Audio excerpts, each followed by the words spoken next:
Halo sahabat Kapas, berjumpa kembali bersama saya Pendeta Widodo Purwanto dalam program Kapas. Keluarga Allah pasti akan ke surga. Kami senang Anda boleh bergabung kembali dengan kami dalam program yang menyajikan diskusi seputaran pernikahan dan rumah tangga untuk membantu keluarga Kristen bahagia di dunia ini dan bersiap ke surga. Dan saat ini kita akan membahas satu topik yang sangat penting dan menarik dengan judul Disiplin Anak, Reward and Punishment. Jalan-jalan ke Pondok Indah, tidak lupa makan ramen. Disiplin anak memang tidak mudah, harus bijak beri reward dan punishment. Lantas bagaimana bisa bijak memberi reward dan punishment dalam mendidik anak? Temukan jawabannya sesaat lagi, tetap bersama kami dalam program Kapas. Keluarga Allah pasti akan ke surga.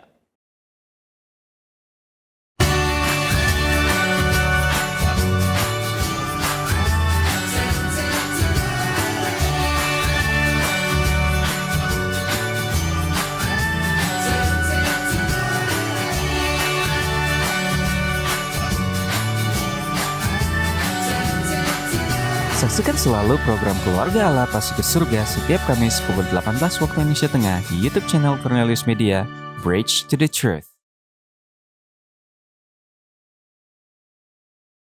Masih bersama kami dalam program Kapas dan untuk membahas topik yang sangat penting ini, saat ini sudah hadir bersama kami di studio Cornelius Media, narasumber kita yaitu keluarga Matindas Korengkeng.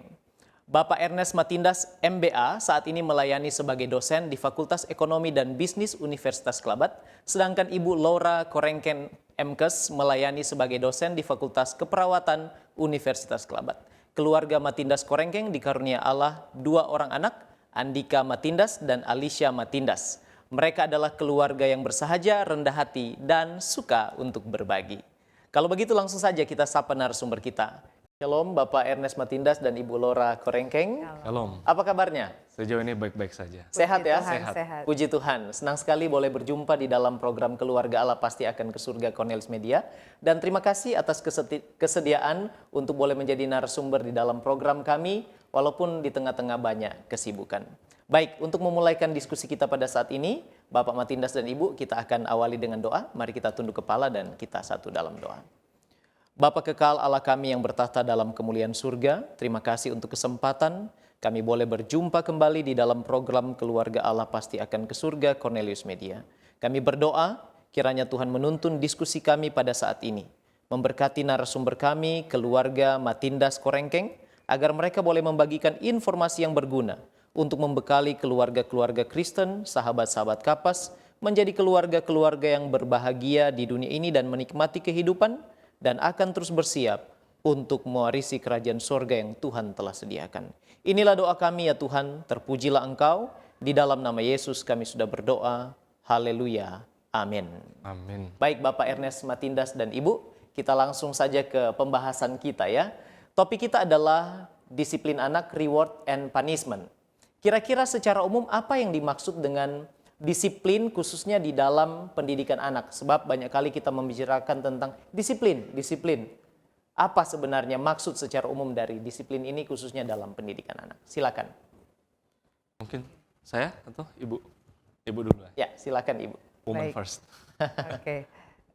Jadi kalau dilihat secara umum memang ketika bicara disiplin itu kita akan selalu mengacu pada kepatuhan. Kita akan minta penurutan, minta kepatuhan. Kalau dalam hal ini mendidik anak berarti objeknya adalah kepatuhan yang dilakukan, penurutan yang dilakukan oleh anak.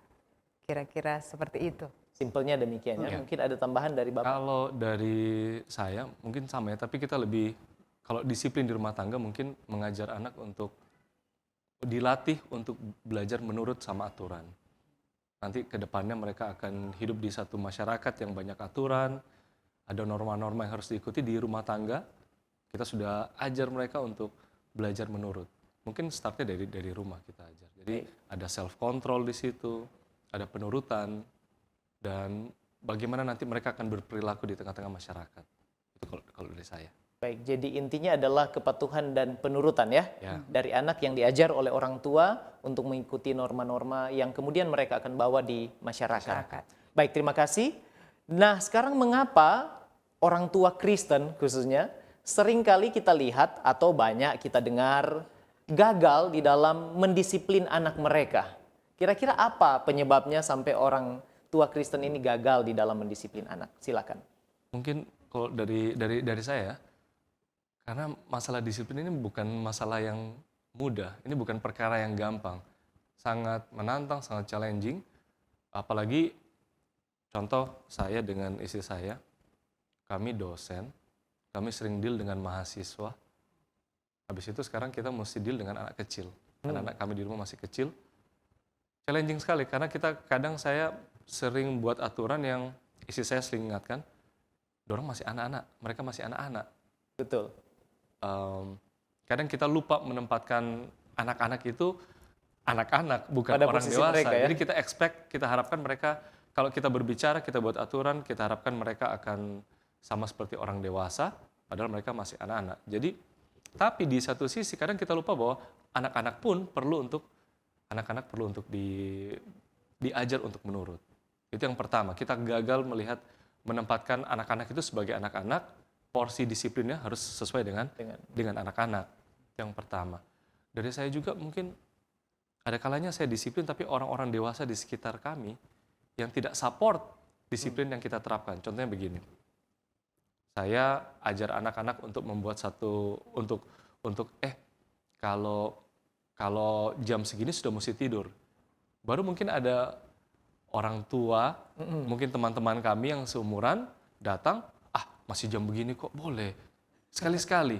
Ada kalanya yang bikin disiplin itu tidak konsisten adalah orang dewasa di sekitar anak-anak itu juga. Jadi itu yang bikin disiplin itu tidak jalan dengan baik. Ada juga mungkin saya kadang kalau seumpama di rumah anak saya yang laki-laki sering compare saya, aturan yang saya buat dengan apa yang saya lakukan. Konsisten nggak? Jadi maksudnya begini, saya suruh mereka jangan sambil makan, jangan nonton, tapi saya nonton. Ayah sendiri nonton. Masa kami mau... Jadi ada pertentangan ada kontradiksi antara aturan yang saya buat dengan apa yang saya lakukan, sehingga anak-anak nggak bisa meneladani apa yang saya buat. Jadi yang jadi sering masalah adalah orang tua nggak jadi teladan, sehingga disiplin itu nggak jalan dengan baik. Mungkin ya, silakan Ibu. Mungkin ada tambahan. Mungkin menambahkan, kalau saya sempat membaca dari American Academy of Pediatrics itu, bahwa kebanyakan memang yang menjadi kegagalan dari orang tua ketika mendisiplin anak seperti tadi yang sudah disampaikan. Pertama, kadang orang tua itu berpikir bahwa anak-anak ini masih terlalu kecil untuk kita buat aturan tertentu. Padahal sebenarnya jika mengacu ya ke pena inspirasi, bahkan dari masih usia dalam kandungan pun seharusnya sudah harus dilakukan. Bahkan 3 tahun pertama itu adalah tahun-tahun yang memang kita harus benar-benar menerapkan itu disiplin, itu aturan, karena waktu itu mereka belum punya kemampuan untuk berpikir dan mau menentukan apa yang mereka mesti buat. Jadi sebenarnya walaupun mereka masih kecil, harus sudah diterapkan itu disiplin aturan itu. Jadi pertama kegagalannya karena mungkin orang tua merasa anak-anak masih terlalu kecil.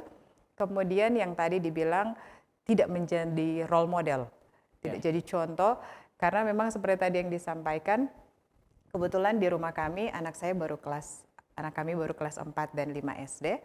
Di rumah kami juga cukup kami berikan satu pola bahwa oke, kalian bisa menyampaikan, kalian punya pendapat, tetapi tidak boleh sembarangan, gitu ya. Jadi ketika ketika mau makan, kami selalu bilang bahwa harus di meja makan, tidak boleh memegang HP. Tapi kadang kami orang tua, kami melakukan hal itu. Jadi anak saya langsung pasti akan nyeletuk, kenapa ayah dengan bunda bisa? Kenapa kami tidak bisa? Jadi tidak menjadi contoh, role model. Kemudian yang ketiga, tidak memberikan alasan kenapa itu harus dilakukan. Jadi kadang kita orang tua lupa untuk mau kasih tahu kenapa harus bangun pagi, kenapa harus tidur jam 9 malam, itu kita tidak jelaskan apa dia punya benefit, apa keuntungannya, apakah secara kesehatan, ketika apalagi anak-anak ya yang contohnya saya selalu bilang harus tidur siang, harus tidur malam cepat, karena kalian punya semua fisik itu sampai sel-sel terkecilnya itu masih bertumbuh, jadi harus dipenuhi itu kebutuhan tidur. Jadi kalau mau cepat tinggi, cepat besar harus ada waktu yang diikuti, jam 9 malam supaya paginya bisa bangun cepat, tidak terlambat ke sekolah, dan dampak kesehatan untuk mereka. Jadi saya rasa salah satu, yang ketiga ya, poin ketiga yang buat kita orang tua gagal adalah kita tidak menjelaskan dengan betul kenapa aturan maksudnya? itu harus dilakukan. Betul. Kemudian, kadang kita terlalu bersimpati dan takut untuk tidak dicintai oleh anak kita sendiri. Jadi takut ketika banyak aturan, bisa-bisa anak saya ini malah membenci saya. Jadi ya biar orang bilang kasih biar dia mau baking apa. Tapi sebenarnya itu yang akan menjadi kegagalan. Selanjutnya karena poin yang kelima itu adalah kita kadang orang tua mau hasilnya yang immediate, mau yang Instan, segera, pokoknya bilang ini besok dia harus berubah. Contoh ya, saya kasih contoh lagi. Anak kami di rumah itu kami selalu bilang bahwa anggota keluarga kita harus saling meringankan beban. Kebetulan kami semester ini kami sudah tidak punya biasa ada student ya di rumah atau ada yang membantu di rumah, tapi semester ini tidak ada, jadi kita udah bagi-bagi tugas. Salah satunya adalah mereka harus mencuci piring ketika selesai makan. Dan many times, banyak kali kedua anak kami ini lupa. Dan kadang kami berdua sudah, Andika atau Alicia, sudah berapa kali kemarin sudah dibilang atau berkali-kali dibilang kenapa masih tidak cuci piring. Jadi ternyata kita harus lebih sabar, mengulang dengan sabar untuk bisa mendisiplin anak-anak kita. Dan mungkin yang terakhir kadang yang membuat kita gagal adalah kita memberikan disiplin tapi dalam keadaan yang marah. Marah ya. Jadi ketika bicara sudah terlalu keras mungkin atau mungkin sudah ada fisik ya, sudah ada kekerasan, jadi itu yang membuat kita gagal. Jadi harusnya ketika kita melakukan disiplin, tujuan utamanya adalah untuk mau ada perbaikan, bukan malah nanti jadi membuat menyakiti anak seperti mereka ada dihukum ya, bukan malah diajar untuk nantinya bisa diperbaiki. Ya, Jadi betul kira-kira sekali. itu. Boleh saya? Ya, silakan. Jadi masalah memberikan disiplin dalam keadaan marah itu, yang jadi masalah adalah nantinya anak-anak fokus ke marahnya. Mereka nggak fokus lagi ke pelajaran kenapa sampai mereka dimarahin. Aturannya itu apa? Jadi pasti mereka akan ingat marahnya. Itu. Mereka nggak akan ingat kenapa sampai dimarahin. Mereka pasti akan, waktu itu ayah begini-begini, ayah marah begini-begini, tapi mereka lupa kenapa sampai dimarahin. Jadi itu yang kita mesti banyak berhati-hati ketika kita mau berikan peraturan, mau berikan disiplin. Jangan sampai disiplin kita itu diikuti dengan emosi. Dan itu pelajaran yang sangat sulit kita mesti lakukan. Mudah untuk dikatakan, sulit untuk dibuat. Jadi kesabaran itu yang salah satu kunci utama untuk disiplin. Baik, saya setuju sekali Bapak Matindas dan Ibu atas pemaparan ya, alasan mengapa orang tua Kristen sering gagal mendisiplin anak. Nah, sebenarnya berbicara disiplin, apa tujuan orang tua memberikan reward atau memberikan punishment dalam hal mendidik atau mendisiplin anak ini? Silakan. Oke. Kalau dari saya mungkin memang tujuan utamanya itu adalah kita mau anak kita ada penurutan. Dia harus menurut. Saya kasih contoh di rumah saya juga, kami ini masih keluarga muda ya, tapi kami mencoba untuk bisa semaksimal mungkin bisa menjadi orang tua yang bisa benar-benar menjadi representatif dari Tuhan. Dan saya sering bilang kepada anak-anak saya bahwa kami jadi orang tua itu tidak mudah. Ya, apalagi kami masih muda dan saya mau anak-anak saya itu mesti selalu ingat bahwa kami ini adalah wakil Tuhan. Mau kami orang tua atau guru-guru di sekolah Sabat itu adalah wakil Tuhan yang apa saja yang mereka bilang selama masih dalam Tuhan, kamu anak-anak harus turut, harus menurut.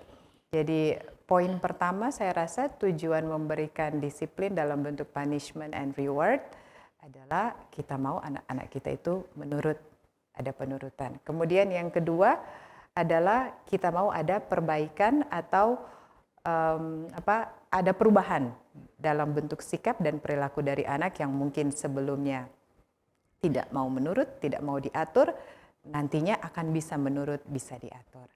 Selanjutnya, karena kita mau kasih penghargaan, jadi ketika mereka melakukan sesuatu yang baik, supaya nanti ke depannya mereka akan merasa bahwa, oh ini sesuatu yang kalau saya lakukan, saya rasa senang, saya bisa dapat reward, saya dihargai oleh orang tua saya atau oleh orang lain. Jadi ini jadi tujuan, kita kasih penghargaan kepada anak-anak kita. Dan yang keempat yaitu ini menjadi tanda bahwa kita sayang. Saya selalu bilang ke anak saya adalah ketika kami memberikan punishment, itu salah satu bentuk sayang kami kepada kalian, karena kami mau ketika Anda getting bigger, maksudnya semakin dewasa, orang akan senang kemana saja Anda pergi. Jadi istilahnya saya bilang ke anak saya, jangan sampai ya Andika atau Alicia ketika pergi ke satu komunitas, ke satu kumpulan teman-teman, kemudian teman-teman bilang, aduh, orang udah bilang, ya napa Andika dengan Alicia leso datang, aduh semua kekacauan apa le dorang mau bikin. Jadi harusnya itu ketika melihat Andika dan Alicia datang, mereka akan, oh senang ketemu dengan Andika dan Alicia karena memang anak-anaknya baik. Dan itu tujuan saya rasa yang bisa kita, nantinya akan jadi dampak yang baik untuk anak-anak. Tujuan dibuat itu punishment dan reward. Kira-kira Baik, terima kasih. Mungkin ada tambahan? Kalau ada penelitian dan sekarang mereka ada pakai istilah bukan reward and punishment lagi, tapi mereka pakai istilah reinforcement. Tapi itu lebih ke manajemen sih. Maksudnya reinforcement adalah sebenarnya reward and punishment itu mesti jalan sama-sama, karena reward atau reinforcement itu mendorong orang untuk melakukan sesuatu. Itu reinforcement. Jadi fokusnya ke reinforcement. Kita dorong mereka untuk melakukan sesuatu. Tapi kalau punishment, arahnya adalah supaya ada sesuatu yang jangan mereka lakukan. Kita kurangi. Nah, tujuannya itu. Jadi tadi kan fokus kita apa sih disiplin? Disiplin itu mau ajar anak-anak, mau ajar anak-anak kita supaya mereka menurut dengan aturan. Aturan yang mana? Masyarakat bisa punya aturan. Keluarga bisa punya aturan, anak-anak itu sendiri suatu saat nanti mereka akan buat aturan untuk diri mereka sendiri. Dan mereka harus belajar untuk, kalau saya sudah buat aturan untuk diri saya sendiri, saya mesti menurut, saya harus patuhi aturan itu ke diri saya sendiri. Dan itu kan terminologi dari disiplin, dan disiplin diri sendiri. Dan itu kita mesti ajar dari rumah. Nah, yang jadi masalah nanti adalah ketika mungkin kata reward itu, kalau semua takutnya anak-anak, kalau kita bikin ini pasti nanti mau dapat something. Nggak selamanya begitu. Nggak selamanya begitu. Tapi saya pernah ikuti satu seminar untuk orang muda. Statement yang saya suka adalah disiplin di rumah itu adalah mau buat yang tadinya aturan menjadi value bagi anak-anak itu. Kalau tadinya aturannya adalah sopan kepada orang tua, satu saat ke depan ketika mereka sudah dewasa atau mereka keluar dari rumah, mereka punya value.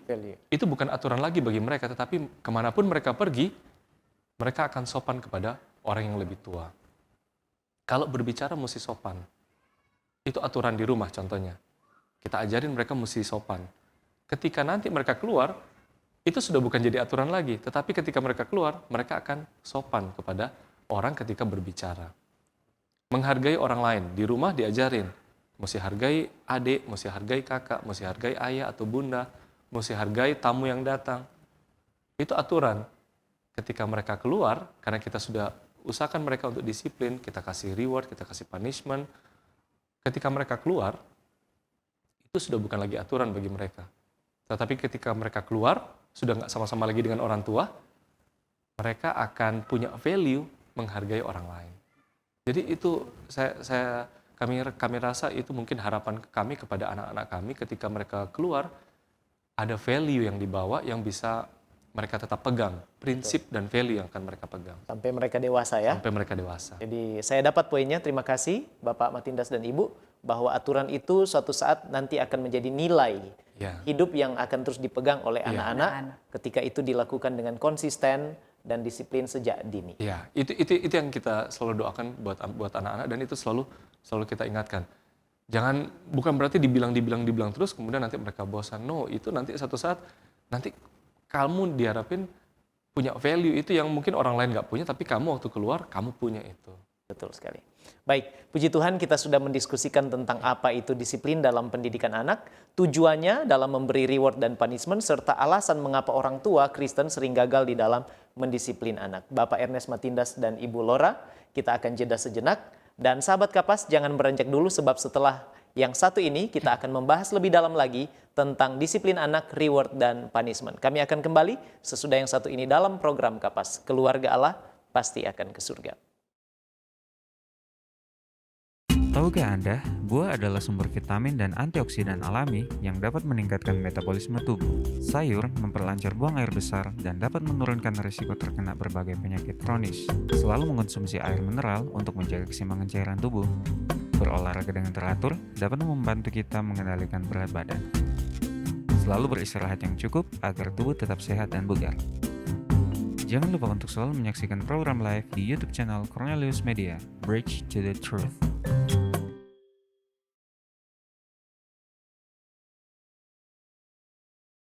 Masih bersama kami dalam program Kapas dan kita akan lanjutkan pembahasan kita tentang disiplin anak, reward and punishment. Bapak Matindas dan Ibu, pertanyaan sekarang adalah mana yang lebih efektif di dalam tumbuh kembangnya anak? Apakah pemberian reward atau disiplin? Tadi saya sudah sempat dengar bahwa ini harus berjalan beriringan. Tapi kita ingin tahu nih, mana yang sebenarnya dalam tumbuh kembangnya anak ini lebih memberi mereka itu motivasi atau mendidik mereka untuk disiplin dalam hidup. Kita ngomong idealnya ya. Ya, Nanti kita ngomong pengalaman. Idealnya yang positif itu pasti lebih baik. Dorongan positif. Dan di antara dua ini, di antara reward and punishment, yang positif reward. ya, Reward itu yang paling bagus. Tapi yang kami takutkan adalah bagaimana kita mendefinisikan reward. Apakah reward itu selalu barang, uang, contohnya in terms of monetary. Jadi nanti ya kalau semua bikin ini kita kasih ini, kasih ini. Saya baca satu penelitian, berita. Jadi berita yang di dalam penelitian masih mereka buat bahasan. Di satu tempat kalau anak berhasil membaca satu buku, dikasih hadiah uang. Saya nggak akan percaya mentah-mentah informasi itu, maksudnya apakah pantas kalau anak baca buku kemudian kita akan kasih uang. Nanti efeknya ke dia bagaimana? Takutnya nanti apa-apa ujung-ujungnya duit buat dia. Ujung-ujungnya saya mesti dapat something. Padahal kan di dalam hidup ini nggak selalu kalau kita bikin something kemudian right away kita akan dapat reward. Nggak begitu. Ada kalanya rewardnya adalah perasaan sudah melakukan sesuatu yang baik itu puas. betul. Nah jadi kalau idealnya adalah reward. Nah, kembali ke yang tadi, bagaimana cara kita mendefinisikan reward? Bagi anak-anak, mungkin ada anak-anak yang sudah dibiasakan rewardnya itu dalam bentuk barang, hadiah, atau apa. Tapi, bagi orang tua yang sibuk, bisa jadi anaknya itu merasa rewardnya itu adalah orang tua punya waktu bagi dia. Ya. Apresiasi dari orang tuanya. Ayah, tadi aku, contoh di rumah, anak kami yang perempuan, satu kali kami berdua pulang dari kerja, dari kelas, sampai di rumah, dia sudah kasih rapi. Ruang tamu itu dia sudah kasih rapi. Lalu dia bilang, ayah, tadi aku sudah kasih rapi itu ruang tamu. Saya dengan istri saya, maksudnya tengok-tengokkan dalam hati, kalau saya bilang, ini apa yang kita mesti buat? Mau kasih ada? Tapi enggak. Waktu saya bilang, aduh, mantap sekali kamu. Keren sekali kamu. Kita bilang aja, aduh, ayah sayang sekali sama kamu. Misalnya, kamu memang my best daughter. Daughternya memang cuma dia. Jadi, tapi dia senang. Buat dia itu reward buat dia. Maksudnya dipuji, diapresiasi apa apa yang sudah dia buat. Jadi ada kalanya anak-anak yang mereka butuh itu reward, tetapi nggak selamanya dalam bentuk barang. Perhatian dari orang tua. Ada kalanya orang tua sudah terlalu sibuk. Pagi pada saat mereka pergi anak masih tidur. Pada saat mereka pulang anak sudah tidur. Jadi nggak sempat ketemu. Ketika anak melakukan sesuatu yang diharapkan adalah perhatian dari orang tuanya, apresiasi dari orang tuanya. Jadi reward itu bagus. Di antara reward and punishment, secara kejiwaan yang paling bagus otomatis reward ya. Tapi nggak selalu mesti reward. Ada kalanya harus ada punishment. Nah, kita juga mesti definisikan apakah punishment selalu fisik. Apakah punishment selalu dimarahin. Ada kalanya punishment itu kita bisa lakukan dengan cara mengurangi sesuatu yang dia suka. Contoh, nonton ya, main HP. Itu bisa menjadi punishment. Punishment dalam bentuk, kalau contoh, kamu sudah terlalu sering nonton. Kamu sudah terlalu sering main HP.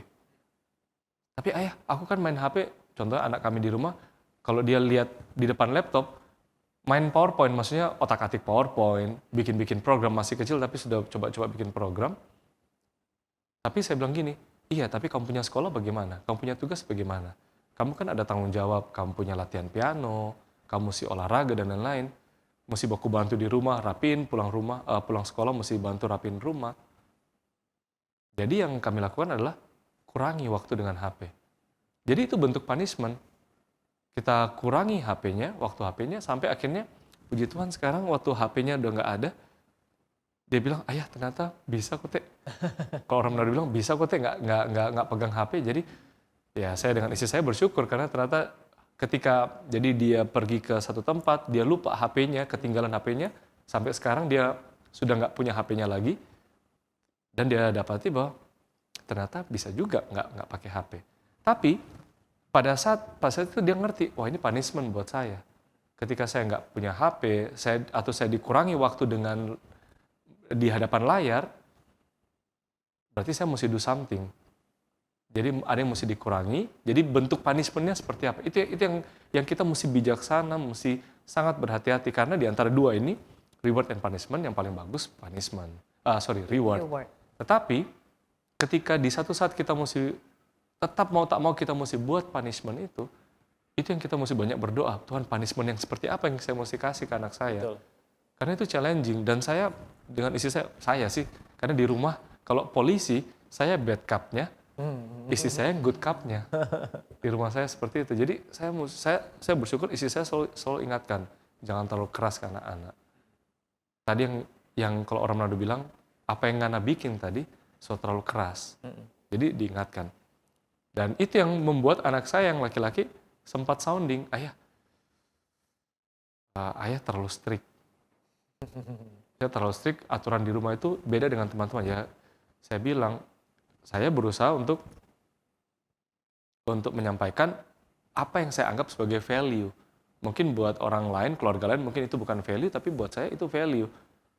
Tapi istri saya selalu ingatkan, anak-anak saya rasa terlalu strict. Tapi puji Tuhan, paling enggak mereka mau sampaikan, kalau mereka nggak simpan-simpan, mereka mau bilang. Tapi saya kayaknya soal kesana kemarin saya bicara ya. Tapi kalau ditanya itu, kalau secara idealnya, ya, dapat poinnya. Idealnya adalah reward. Tapi ada saat di mana punishment itu harus ya. Baik, Ibu mungkin ada tambahan? Jadi kalau mungkin mau menambahkan, ada beberapa juga saya baca ya artikel dari beberapa psikologi.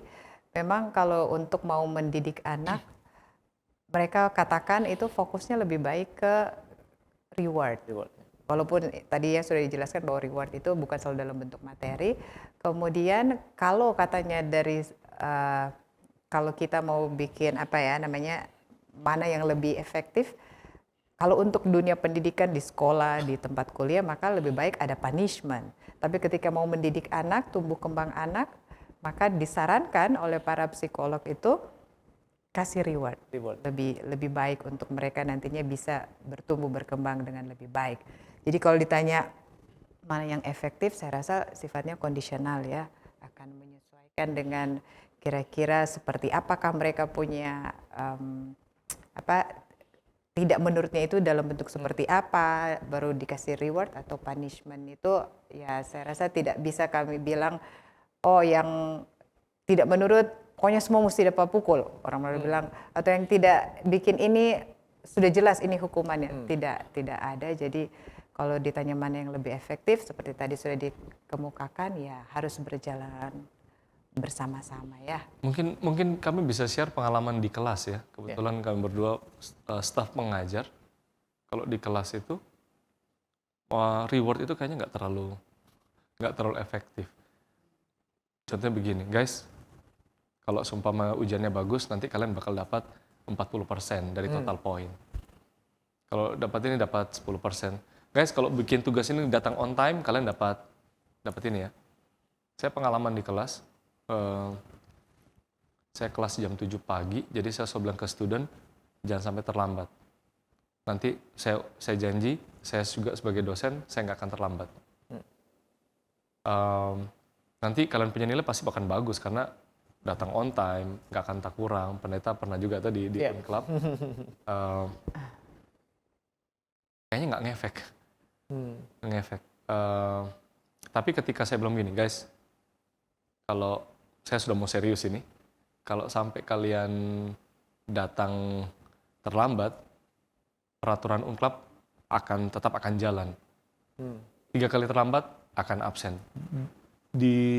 Lewat dari 10 menit akan dianggap sebagai absen kalau sudah terlalu lama.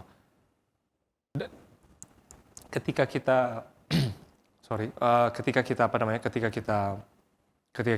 ada punishment yang kita bawa sama-sama dengan peraturan, baru teman-teman mahasiswa itu mereka akan menurut, mereka akan datang on time. Ketika sudah ditegur, mereka akan datang on time. Walaupun mungkin nggak selamanya kita bisa apply itu di rumah tangga, karena anak-anak masih kecil.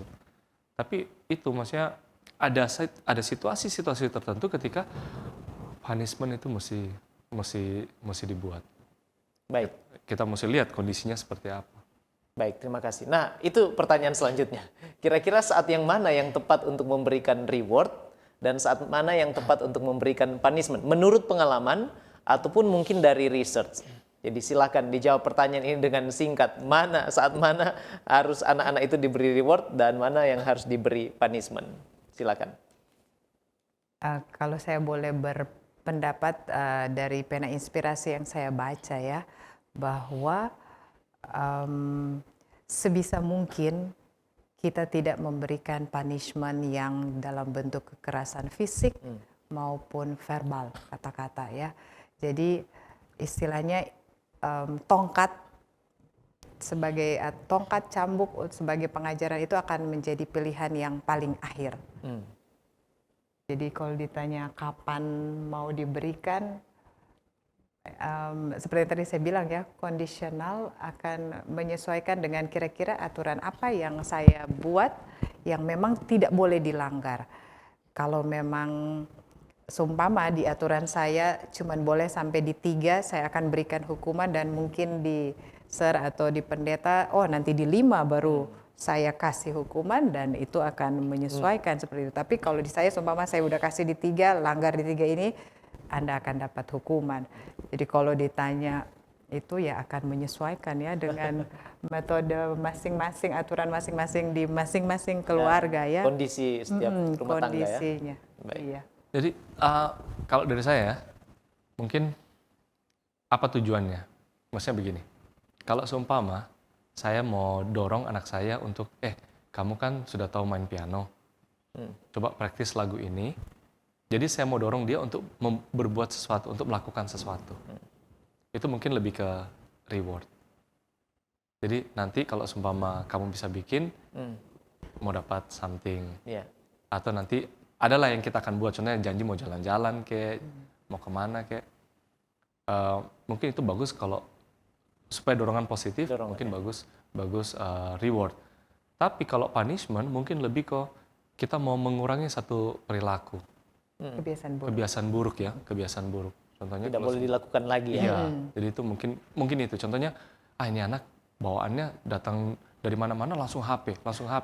Ya udah itu berarti mainnya di punishment. Udah saatnya ini ya. Iya, ini punishment. Maksudnya punishmentnya gimana? Oke, kita akan coba ya. Kalau kamu nanti nggak kerjain kamu punya tugas, cuma fokus di HP atau fokus di laptop atau di layar, ketahuan kamu punya nilai rendah, HP-nya diambil. Nah, itu kan bentuk punishment yang mengurangi sesuatu. Kita nggak bikin sesuatu ke dia, tapi kita akan ambil sesuatu dari dia yang membuat dia, apalagi zaman sekarang kan anak-anak kalau diambil HP-nya kan langsung resah dan gelisah. Iya, jadi mungkin kalau dari saya adalah, kalau kita mau dorong mereka untuk melakukan sesuatu, mungkin kita bisa pakai reward. Tapi kalau kita mau buat mereka untuk tidak mengulangi kembali, itu kita bisa pakai punishment. Dan saatnya seperti yang sudah dijelaskan tadi ya. Nah kalau begitu, apa akibat bila dalam konteks keluarga Kristen ya, bila anak-anak kita ini tidak dilatih untuk disiplin atau tidak didisiplin? Apa yang bakalan terjadi kalau sampai situasi seperti ini terjadi? Bagaimana Ibu? Kalau saya pasti yang pertama ya tidak akan menurut tentunya ya si anak. Kemudian kalau saya selalu bilang ke anak-anak saya beri contoh selalu anak-anak kami bahwa ketika kalian tidak menurut, kalian itu bisa jadi di masa yang akan datang ketika tidak bersama-sama dengan kami lagi, Anda bisa menyusahkan orang lain. Anda bisa menyusahkan lingkungan di sekitar Anda nantinya. Jadi dari sekarang mesti belajar untuk menurut. Kalau tidak, Anda bisa menyusahkan orang lain. Itu mungkin. Baik, jelas, singkat dan jelas. Dan self control ya. Kalau anak-anak sudah belajar untuk menurut, mereka juga punya kemampuan untuk mengendalikan diri. Dan itu kan salah satu personality trait yang sangat dibutuhkan di masa-masa seperti saat ini. Betul. Jadi kalau kita nggak ajar dari sekarang, takutnya mereka nggak punya pengendalian diri, ya kedepannya kembali menyusahkan orang lain. Ya. Ya. Jadi artinya ada negatif impact ya untuk mereka di kedepannya kalau mereka tidak didisiplin atau belajar untuk disiplin. Iya, artinya buat mereka sendiri juga tidak bagus dampaknya dan buat Komunitas. orang lain. Iya. Baik, betul sekali. Saya setuju dengan jawaban yang sudah diberikan. Puji Tuhan, terima kasih Bapak Ernest Matindas dan Ibu Laura untuk informasi yang sangat penting yang sudah dibagikan sehubungan dengan disiplin anak, reward and punishment. Sahabat Kapas, kami akan kembali sesudah yang satu ini. Tetap bersama kami dalam program Kapas.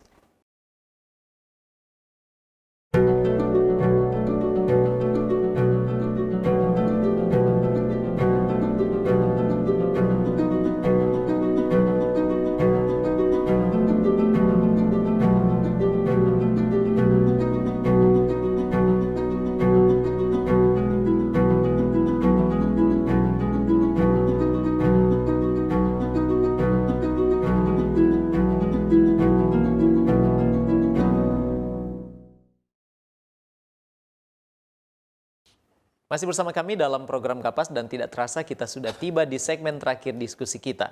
Bapak Matindas dan Ibu langsung saja ke pertanyaan. Apa saja batasan di dalam memberikan reward atau punishment dalam mendidik anak? Jadi batasannya yang saya tanyakan. Silakan. Ya, mesti jelas ya. Saya kesana kemari soalnya dari tadi.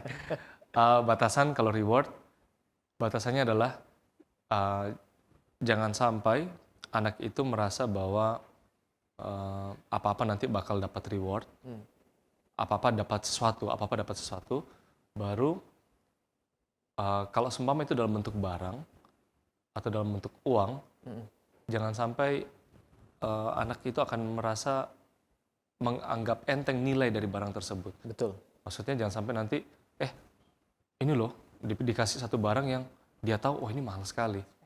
Oh ternyata orang pernah bilang ternyata kok gampang sekali, gampang kok orang tua nanti apa-apa nanti tinggal mau kasih. Padahal dia lupa waktu mau kasih itu orang tua mesti bekerja. Betul. Jadi jangan sampai nanti dia menganggap remeh nilai dari barang tersebut atau nilai dari reward yang kita berikan. Kalau punishment tentu batasannya adalah jangan sampai anak itu dendam ke orang tua. Bagaimana caranya? Ya kita mesti bijak. Kalau seumpama di Alkitab katakan harus ada rotan, jangan sampai yang diingat itu dia punya rotan. Mesti, kalaupun jangan sampai ya secara psikologis jangan sampai lah dia teringat hanya yang kerasnya saja. Iya. Boleh, kebetulan bicara itu saya boleh sharing pengalaman ya. anak saya itu paling mereka berdua tidak mau, maksudnya tidak suka kalau dimarahi atau kalau mereka merasa bahwa memang orang tua mereka sudah sangat marah. Nah, saya selalu ketika sudah sampai sempat buat seperti itu, saya akan selalu bilang ke mereka, bahkan kadang dengan air mata ya, bahwa ketika memberikan hukuman itu, kami orang tua,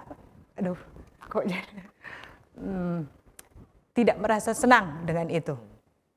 Kami bergumul untuk tidak melakukan hal tersebut, jadi dari mereka juga kami harapkan untuk bisa menurut, karena kami rindu.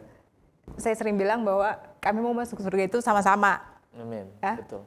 Ayah bunda nggak mau masuk surga, cuman ayah bunda kemudian Andika Alisha tinggal di bawah. Kita mau, kita semua masuk surga sama-sama, jadi tolong menurut.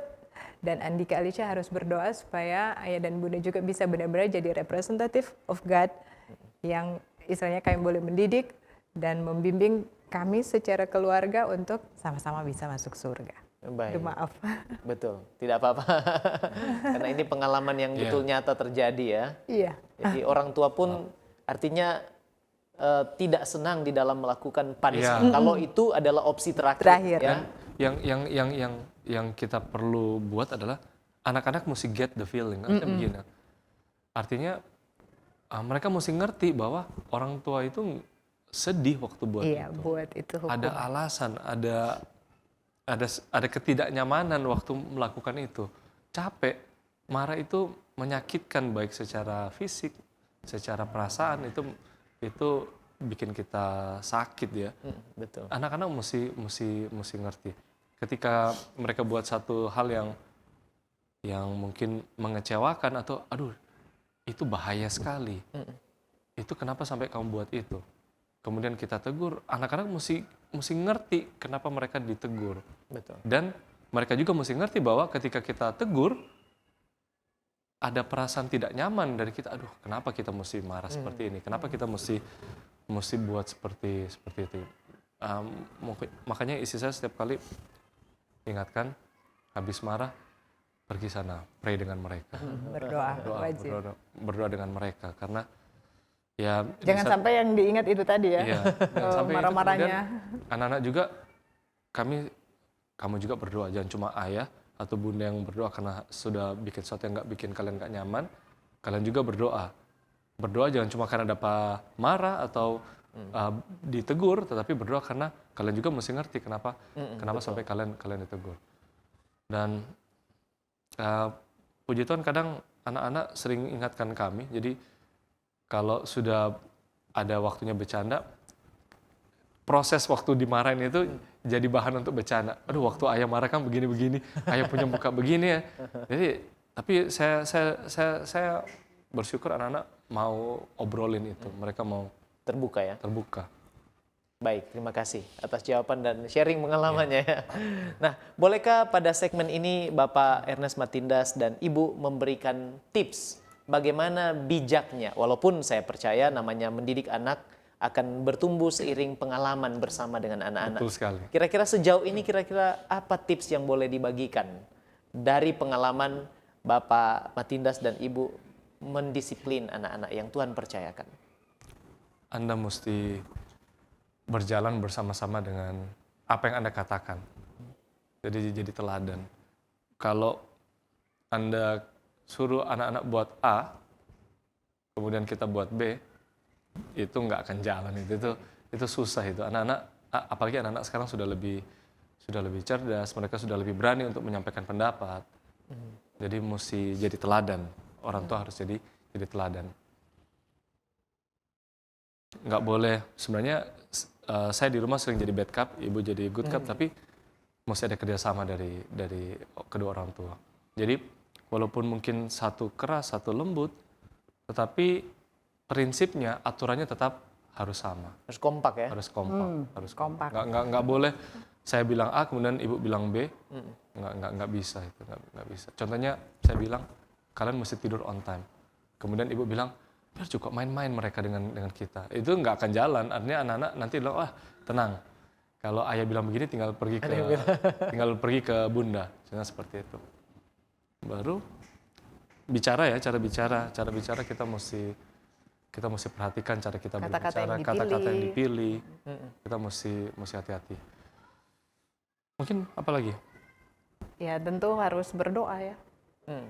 Sebagai orang tua harus banyak berdoa. Banyak melibatkan Tuhan dalam istilahnya pemerintahan keluarga. Harus ke atas dulu, Betul. baru sama-sama dan dijalankan di rumah tangga. Ya, karena dengan banyak berdoa kita diingatkan untuk lebih mengendalikan diri. Betul. Karena kalau kita lupa bahwa anak-anak ini cuma titipan Tuhan loh. Tuhan itu tanggung jawab orang tua itu, status orang tua itu adalah pekerjaan yang Tuhan berikan. Betul. Di antara semua mungkin salah satu tugas yang Tuhan berikan kepada manusia adalah menjadi orang tua. Betul. Mungkin ada yang jadi accountant, tapi memang Tuhan state adalah orang tua. Memang Tuhan bilang mesti jadi orang tua yang mesti tekun, mesti sabar, dan itu challenging bagi kita. Betul. Bagi Tidak kita, mudah ya. nggak mudah untuk sabar mendisiplin. Karena tadi kadang-kala kekurangan kita adalah kita mau sesuatu instan. Kalau diajarin begini, right away anak mau bikin. Padahal butuh kesabaran. Bisa jadi nanti kelihatannya kapan?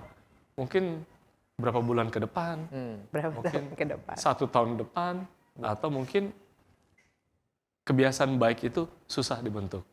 Maksudnya mesti diulang. terus ya. Kebiasaan buruk gampang sekali dibentuk. Jadi perlu sabar. Jadi perlu Tuhan karena kita butuh kesabaran, pengendalian diri, dan kita akan mendapatkan hasilnya tepat nanti pada waktunya. Tuhan akan membentuk juga mereka dengan sendirinya. Saya tangkap itu. Dan kira-kira apa yang Alkitab atau pena inspirasi bisa berikan support terhadap mendisiplin anak, memberi reward atau punishment yang sedang kita bicarakan sejauh ini?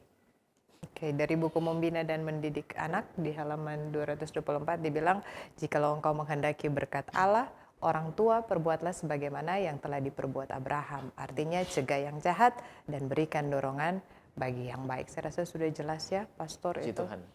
Puji Tuhan. Bapak mungkin ada tambahan? Ketika Musa sampaikan kepada bangsa Israel harus mengasihi Tuhan, dia katakan harus ulangi. Katakan itu kepada anak-anakmu berulang-ulang. Jangan cuma satu kali, mesti berulang-ulang. Ketika dalam perjalanan, ketika sedang tidur, ketika bangun, itu mesti diulang-ulang. Dan mungkin itu prinsip kesabaran ya. Mesti diulang. Dan satu yang saya waktu menyiapkan materi waktu kita ngobrol, kayaknya mau ada diskusi ini. Tuhan katakan, jikalau kamu mengasihi aku, kamu menuruti perintahku. Jadi, kita menurut karena kita mengasihi. Betul. Anak-anak akan menurut kepada kita kalau mereka mengasihi kita. Masalahnya adalah anak-anak rasa enggak kalau kita mengasihi mereka. Anak-anak akan mengasihi kita kalau mereka tahu bahwa kita mengasihi mereka. Jadi mungkin itu yang saya bisa share ya. Jadi harus mengasihi mereka supaya mereka mau menurut sama Betul. kita. Sama seperti Tuhan mengasihi dan kita dituntut untuk mengasihi Dia tanpa embel-embel ya. Iya. Baik, terima kasih Bapak Matindas dan Ibu untuk informasi yang sangat berguna. Karena saya juga punya anak ya. Anak yang masih kecil yang perlu juga dididik dan didisiplin untuk menjadi pewaris kerajaan surga. Dan kita berusaha bersama-sama. Nah, sejauh yang kita bicarakan ini, apa kira-kira kesimpulan yang boleh dibagikan atau bolehkah Bapak dan Ibu memberikan closing statement untuk diskusi kita pada topik kali ini? Silakan. Mungkin Ibu. Ya.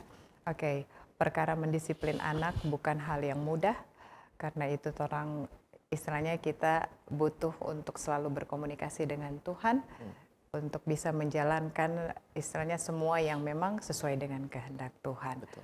Kemudian terakhir, saya selalu share ke anak saya juga bahwa yang mau masuk surga menurut tulisan pena inspirasi, dan saya bilang untuk dia baca bahwa yang akan masuk surga adalah orang-orang yang menurut. Ketika tidak menurut, tidak bisa masuk surga. Betul. Ya. Bapak mungkin? Kalau dari saya adalah um, karena ini bukan perkara yang mudah, harus ada kerjasama dari semua pihak. Baik dari kalau keluarga kecil mungkin dari saya dengan orang tua, ada kedua orang tua ya mesti ada kerjasama, dan juga kerjasama dari orang-orang dewasa. Jadi mesti saling mendukung, saling menghargai. Contohnya pendeta ada aturan yang mungkin berbeda dengan aturan saya di rumah. Ketika kita ketemu, saya nggak bisa bilang, pendeta itu kok. Jadi harus ada kerjasama dari orang-orang dewasa. Dan tentu yang terutama adalah itu tadi yang sudah disampaikan. Ada campur tangan Tuhan di dalam keluarga. Baik, puji Tuhan. Saya percaya penjelasan dan informasi yang sudah dibagikan ini sangat bermanfaat dan sudah membekali sahabat-sahabat Kapas yang setia bergabung dengan diskusi-diskusi semacam ini yang diangkat di dalam program Keluarga Allah Pasti Akan ke Surga. Nah, untuk menutup diskusi kita, bolehkah Bapak Ernest Matindas berdoa untuk kita sekalian? Baik. Silakan. Mari kita berdoa. Tuhan di surga, terima kasih Tuhan untuk kesempatan indah kami dapat bercakap-cakap, berdiskusi terkait dengan rumah tangga, pendidikan bagi anak-anak kami. Kami tahu Tuhan ini bukan pekerjaan yang mudah, banyak tantangan untuk mendidik anak. Kami sebagai orang tua seringkali tergoda untuk melakukan segala sesuatu yang mungkin tidak berkenan di hadapan-Mu. Kami butuh bantuan-Mu Tuhan, kami butuh Roh Kudus dari surga untuk bisa menjadi ilham bagi kami, membantu kami untuk membuat peraturan, untuk menjalankan disiplin yang sesuai dengan kehendak-Mu. Adalah kerinduan kami Tuhan supaya kami semua dapat masuk ke dalam kerajaan surga. Bukan hanya kami, tetapi anak-anak kami, dan biarlah keluarga kami, keluarga pemirsa dimanapun berada, bisa juga menikmati berkat Tuhan. Kami semua dapat disiapkan untuk menjadi pewaris kerajaan surga. Kami rindu ketika Tuhan datang pada kali yang kedua, kami didapati setia, kami sebagai orang tua maupun anak-anak kami. Ingin doa kami Tuhan menyertai program Kapas ini, biarlah banyak berkat-berkat yang dapat tersampaikan kepada orang-orang yang menyaksikan program ini.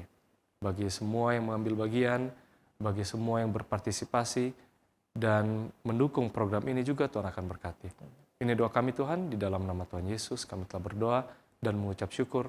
Amin. Amin. Baik, kami mengucapkan terima kasih banyak Terima kasih. atas pelayanan yang diberikan oleh Bapak Ernest Matindas dan Ibu Laura Korengkeng.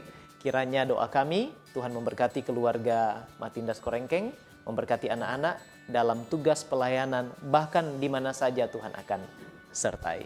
Dengan demikian, berakhirlah sudah kebersamaan kita, dan kalau sahabat Kapas merasa diberkati, jangan lupa subscribe, like, dan share channel YouTube Cornelius Media, dan jangan lupa untuk bergabung kembali dengan kami dalam program yang sama pada episode selanjutnya. Terima kasih atas kesetiaan Anda bergabung dengan kami Cornelius Media. Jangan lupa saksikan program menarik lain dari Cornelius Media. Dan kiranya Tuhan akan memberkati Anda sekalian. Menjadi sahabat Kapas, kita akan belajar bersama, bertumbuh bersama, bahagia bersama, dan bersiap ke surga bersama, sebab keluarga Allah pasti akan ke surga. Saya Pendeta Widodo Purwanto, beserta narasumber kami, keluarga Matindas Korengkeng. Sampai jumpa dan salam Kapas.